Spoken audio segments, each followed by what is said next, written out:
Hello students, Jai Hind everyone. I hope all are fine. Chapter 13 Civics. Why do we need a parliament? इस chapter में हम पढ़ेंगे कि हमें parliament की नीड क्यों है। तो पहले हमारा जो पहली यूनिट थी उसमें हमने कॉन्स्टिट्यूशन के बारे में पढ़ा और सेकुलरिज्म के बारे में पढ़ा। थर्ड चैप्टर में हम पढ़ेंगे कि पार्लियामेंट की नीड क्यों है और पार्लियामेंट क्या है। उसमें हमने जो फर्स्ट चैप्टर कॉन्स्टिट्यूशन वाला पढ़ा था उसमें हमने सेपरेशन ऑफ पावर में हमने 3 पढ़े थे। उसमें लेजिस्लेचर, एग्जीक्यूटिव और जुडिशरी। जो लेजिस्लेचर वाला पार्ट है उसमें जो हमारे इलेक्टेड रिप्रेजेंटेटिव्स हैं तो वो वाला पार्ट जो आपका है वो आपका लेजिस्लेचर वाला पार्ट है। पार्लियामेंट क्या है तो इट मीन्स दैट लेजिस्लेचर वाला पार्ट जो है आपका पार्लियामेंट है, क्योंकि लेजिस्लेचर वाले पार्ट में ही आपके सारे लॉज बनते हैं। जितने भी आपके लॉ बनेंगे वो कौन से वाले पार्ट में बनेंगे, लेजिस्लेचर में बनेंगे। अब पार्लियामेंट की नीड क्यों है कि पार्लियामेंट जो है किसको रिप्रेजेंटेट करती है। पार्लियामेंट जो है वो लोगों को रिप्रेजेंट करती है। अब वो लोग कौन होते हैं, वे लोग वो होते हैं जो बाय द वोट डायरेक्टली उनको इलेक्ट किया जाता है। नंबर ऑफ पार्लियामेंट उनको इलेक्ट किया जाता है। नंबर ऑफ पार्लियामेंट हम उन्हें वोट देते हैं और वे हमें रिप्रेजेंट करते हैं। इट मीन्स दैट कंट्री को रिप्रेजेंट करते हैं। ओके और ये जो है आपका कौन सी फॉर्म ऑफ गवर्नमेंट में होगा। अगर आप अपने लीडर को खुद चूज कर रहे हो तो ये होगा आपका डेमोक्रेसी गवर्नमेंट में। और डेमोक्रेसी गवर्नमेंट में कौन सुप्रीम होता है, people is the supreme form of this government. यानी कि अगर डेमोक्रेसी गवर्नमेंट है तो आप अपने लीडर को खुद चूज़ कर रहे हैं। इसमें लोगों को हक होता है अपनी गवर्नमेंट को चूज़ करने का। आपने पहले इसमें जो एक्सप्लेन किया था, हमने पढ़ा था इसमें 3 इसमें पढ़े हैं हमने। इसमें पढ़ा था पंचायती राज, स्टेट लेवल और सेंट्रल लेवल। ये अब हम इसमें जो पढ़ेंगे अब इस वाले चैप्टर में, इसमें हम सेंट्रल लेवल के बारे में पढ़ेंगे और इसमें हम अपने पार्लियामेंट के बारे में पढ़ेंगे। और पार्लियामेंट हमारी कहाँ है, दिल्ली में, तो उसके बारे में पढ़ेंगे। पंचायती राज में आपने पढ़ा था जहाँ पे लोकल गवर्नमेंट होती है, और स्टेट गवर्नमेंट के बारे में। तो अब इसमें हम पढ़ेंगे सेंट्रल गवर्नमेंट के बारे में। So let's start our chapter why do we need a parliament. Parliament, we in India pride our self on being democracy. कि अगर हमें अपने भारत पर गर्व होना चाहिए कि हम जो हैं कौन सी कंट्री में, डेमोक्रेसी कंट्री में। और ये जो हमें डेमोक्रेसी कंट्री जो है हमें बहुत सालों बाद यानी कि 90 ईयर्स का ये स्ट्रगल रहा है, जिसमें लाखों लोगों की जान गई। बहुत लंबे का स्ट्रगल रहा है। ये नहीं कि एकदम ही हमें एकदम इंडिपेंडेंस मिल गई है। तो आप सोच सकते हैं ये जो इंडियन नेशनल मूवमेंट स्टार्ट हुआ 1857 से रिवोल्ट स्टार्ट हुआ था और ये 90 सालों तक रहा। उस टाइम पीरियड में बहुत सारी चीज़ों को सीखा और इसमें जो थे ब्रिटिशर के जो एक्सप्रेशन थे, इंस्पायर हुए इनसे लोग, उन्होंने उससे आइडिया सीखे फ्रीडम के बारे में, equality, participate in decision making. क्योंकि जो ब्रिटिशर थे वो अपने सारे आइडियाज़ अपने अकॉर्डिंग निकालते थे, कोई भी इक्वलिटी नहीं थी। उन्होंने अपने आप को सुप्रीम बताया और इंडियंस के लोगों को नीचे दर्जा दिया, है ना। तो इस चीज़ को भी सीखा कि अगर हमारी डेमोक्रेसी कंट्री हो तो इक्वलिटी हो, फ्रीडम हो, पार्टिसिपेशन हो लोगों का। तो हमें इस बात का, हमें अपनी भारत पर इस बात का प्राइड है कि हमारी जो है हमारी कंट्री कैसी है, डेमोक्रेसी कंट्री है। Here we will try and understand the relation between the idea of participation in decision making। यानी कि जो भी गवर्नमेंट आइडियाज़ निकाल रही है तो उसमें लोगों का पार्टिसिपेशन है। पार्टिसिपेशन कैसे है, क्योंकि वे अपने लीडर को खुद चूज़ करते हैं। ऐसा नहीं है कि जैसे ईस्ट इंडिया कंपनी ने जिस टाइम पीरियड में रूल किया था तो वो सिर्फ अपने अकॉर्डिंग ही अपने रूल्स निकालते थे, उसमें लोगों का डिसीजन मेकिंग नहीं था।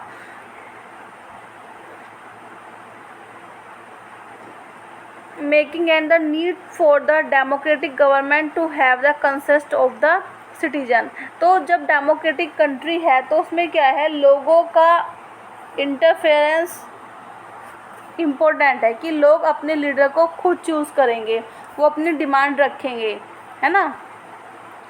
It is these elements that together make us democracy and this is the best expressed in the institution of the parliament। और ये जो है पार्लियामेंट क्या है, ये इंस्टीट्यूशंस है। इंस्टीट्यूशन कैसे हो गए, क्योंकि इस पार्लियामेंट्री फॉर्म अभी हमने बताया कौन सा पार्ट है, लेजिस्लेचर वाला पार्ट है। Legislature the elected representatives of the people from the legislature, this organ of government is responsible for making of laws. और इस जो ये है हमारा लेजिस्लेचर, इसमें ही हमारे सारे लॉज बनते हैं। It means that the people elected their representatives of the parliament which consist of 2 houses. इसमें 2 हाउस हैं, राज्यसभा एंड लोकसभा। उनके बारे में भी आगे पढ़ेंगे। We will try to see how the parliament enable citizen India to participate in decision making and control government, कि लोग कैसे अपने रिप्रेजेंटेटिव्स को चूज़ करते हो और कैसे वे लॉज बनाते हैं और कैसे वो गवर्नमेंट पर कंट्रोल करते हैं। thus making it most important symbol of Indian democracy and key feature of the constitution। और ये सबसे इम्पोर्टेंट सिंबल है इस टॉपिक का कि जो है डेमोक्रेसी कंट्री, अगर कोई भी कंट्री अपने आप को डेमोक्रेसी कंट्री कह रही है तो उस कंट्री में equality, freedom, participation decision making, no discrimination. जैसे आपने ब्रिटिशर टाइम में, आप हिस्ट्री में भी आगे पढ़ोगे कि जब ईस्ट इंडिया कंपनी आई तो उन्होंने सिर्फ अपने ही पावर को डिमांड में रखा, अपने अकॉर्डिंग ही रूल रेवोल्यूशन निकालते थे। जब इलेक्टेड उन्होंने अपना इंडियन नेशनल कांग्रेस ने 1885 में अपना एक बजट रखा, अपना एक्ट रखा कि हमें भी आप लोगों को रिप्रेजेंट करने के लिए राइट्स होना चाहिए। तो उसमें भी उन्होंने क्या कहा कि जो एजुकेटेड पर्सन है या रिच पीपल हैं वही वोट दे सकते हैं। तो इस तरह से उन्होंने ये लॉज निकाला। लेकिन जब हमने इंडिपेंडेंस मिल गई, देश आज़ाद हो गया, तो जब इतने सारी चीज़ों को स्ट्रगल किया प्रीवियस टाइम में कि ना तो फ्रीडम थी, ना इक्वलिटी थी, ना डिसीजन मेकिंग थी, तो उस टाइम पीरियड से उन्होंने बहुत कुछ सीखा। तो दस making is most important symbol of Indian democracy and की फीचर ऑफ कॉन्स्टिट्यूशन। और ये इंडियन डेमोक्रेसी का और कॉन्स्टिट्यूशन का की फीचर्स रहा है। Why should people decide? India has been now become independent on 15 अगस्त 1947। अभी जब हमारा देश आज़ाद हुआ, अब लोगों ने क्यों सोचा, Why the people decided कि India is a democratic country? क्योंकि पहले अभी हमने आपसे बात करी कि 1857 से रिवोल्ट स्टार्ट हो गए थे और ये जब देश आज़ाद हुआ 15 अगस्त 1947, ये एकदम नहीं कि एकदम आज़ाद हो गया है हमारा देश। इसमें भी मैंने भी आपको बताया है कि 19 ईयर्स लगे देश को आज़ाद होने में और लाखों लोगों की इसमें जान गई और बहुत सारे आइडियाज़ को इस टाइम पीरियड में उन्होंने सीखा, है ना। Preceding this was a long and difficult struggle in which many section of society participated, यानी कि बहुत लंबा समय रहा है, बहुत संघर्ष करना पड़ा है, struggle in many session. People from various backgrounds join the struggle and they were inspired by the ideas of freedom. बहुत सारे बैकग्राउंड्स लोगों ने इसमें इस स्ट्रगल में, इस रिवोल्ट में ज्वाइन किया और बहुत सारे आइडिया को सीखा। कौन कौन से ideas? Freedom, equality, participation decision making, है ना। अभी मैंने आपको बताया ना इसमें कि जो ब्रिटिशर थे वो अपने अकॉर्डिंग ही सारे आइडियाज़ निकालते थे, इसमें इंडियंस का कोई भी रोल नहीं होता था, फ्रीडम नहीं थी, अपने आप को सुप्रीम बताया, कोई इक्वलिटी नहीं थी, पार्टिसिपेशन डिसीजन मेकिंग, अपने अकॉर्डिंग सारे रूल रेवोल्यूशन निकालते थे। अगर उस टाइम पीरियड में लोगों ने कोई भी क्वेश्चन किया तो उसमें जो है गवर्नमेंट आंसरेबल नहीं होती थी। लेकिन डेमोक्रेसी फॉर्म ऑफ गवर्नमेंट में गवर्नमेंट आंसरेबल होती है। अगर उस डेमोक्रेसी में लोग जो हैं गवर्नमेंट से आंसर करते हैं किसी भी बेस पर कि गवर्नमेंट ने कोई भी रूल्स ये इस तरह से लॉज क्यों निकाले, तो उसमें क्या होगा, गवर्नमेंट आंसरेबल होगी। तो उस टाइम पीरियड में जब ब्रिटिशर रूल था तो लोगों ने बहुत कुछ सीखा अंडर कॉलोनियल रूल। अब कॉलोनियल रूल आपने पढ़ा ही था हिस्ट्री में, क्या पढ़ा था कि लोगों को डरा के धमका के उनसे काम कराया जाता था। The people had lived in fear of British government and did not agree with many of decision that they took. तो उस टाइम पीरियड में क्या था, ब्रिटिश टाइम पीरियड में लोग जो थे उनसे बहुत ज़्यादा डरते थे, है ना, और उन कॉलोनियल रूल था और उनके जो भी जितने भी डिसीजन निकालते थे उससे वे एग्री नहीं थे। The British government and make demand, जो भी ब्रिटिश गवर्नमेंट कोई भी डिसीजन निकालती थी या कोई भी उनकी डिमांड रखी उन्होंने, तो उससे वे सेटिस्फाइड नहीं थे। Why should people decide it? But they faced grave danger if they tried to criticize these decisions. The freedom movement changed this situation.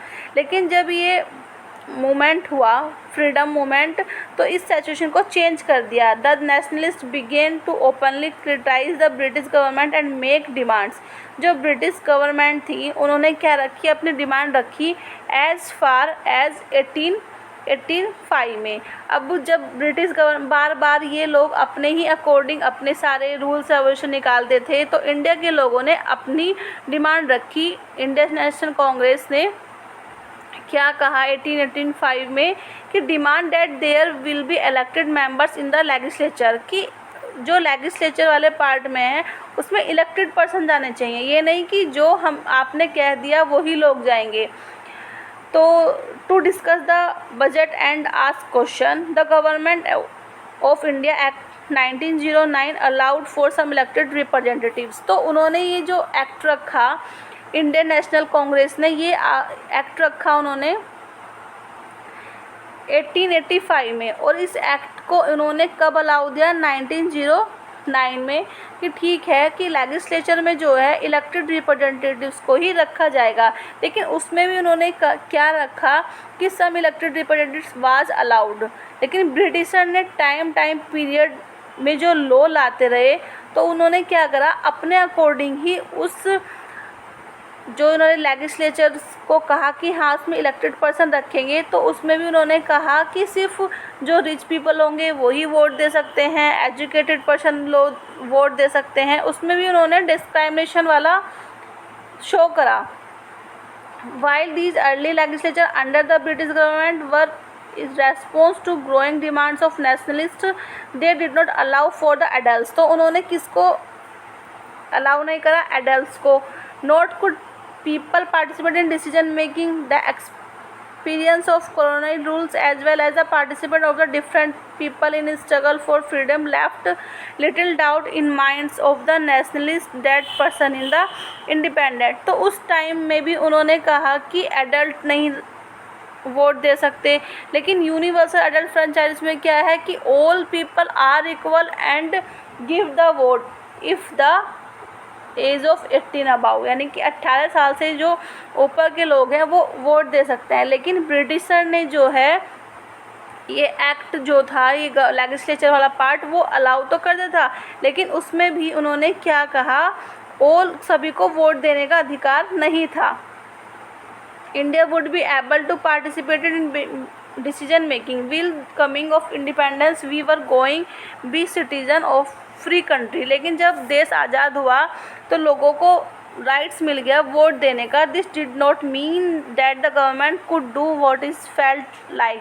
लेकिन जब गवर्नमेंट बनी तो उन्होंने उस टाइम पीरियड से बहुत कुछ सीखा और उन्होंने यही सारे इंस्पायरेशन मिली उन्हें कि फ्रीडम हो, इक्वलिटी हो, पार्टिसिपेशन हो डिसीजन मेकिंग में। It mean that government had to be sensitive to people's need and demands, की लोगों की जो डिमांड है, उनकी नीड्स हैं, उनको ध्यान में रखकर ही सारे लॉज बनाए जाएं। The dreams and the aspirations of freedom struggle were made construct in this constitution of independent India that laid down principle of universal adult franchises. तो यूनिवर्सल एडल्ट फ्रेंचाइजीज का जो ये प्रिंसिपल था उसको ध्यान रखा कि सभी लोग इक्वल हैं, कोई भी किसी को ऐसे नहीं रखा कि सिर्फ एडल्ट्स ही वोट दे सकते हैं। यूनिवर्सल एडल्ट फ्रेंचाइज का मीन्स यही है कि सभी पीपल को वोट देने का अधिकार है। All citizen of the country of India who are above 18 years of age have to right to vote irrespective of their caste, creed, religion, gender, educational level, चाहे वो किसी भी कास्ट का हो, किसी भी पंथ का हो, किसी भी रिलीजन का हो, जेंडर कुछ भी हो, एजुकेशन लेवल हो या ना हो, यानी कि ऑल सभी को वोट देने का अधिकार है। ओके।